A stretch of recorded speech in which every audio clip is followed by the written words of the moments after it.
quando si parla di legno e di falegnameria si parla anche di Crosina Mario EC, un'azienda trentina che tra l'altro da più generazioni cura la lavorazione del legno con Paolo Crosina. Io vorrei capire quali sono i fattori di successo della Crosina. Noi lavoriamo esclusivamente a legno trentino certificato PFC e ci stiamo specializzando sull'arredo per l'esterno, completamento di abitazioni e anche per parchi e giardini pubblici naturalmente. E abbiamo deciso di differenziarci un po' dagli altri appunto per provare a trovare una nuova strada e riavvivare un po' il mercato, perché effettivamente è un po' duro.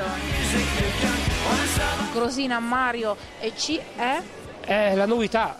Crosina l'arredo nel verde, abbiamo l'arredo verde.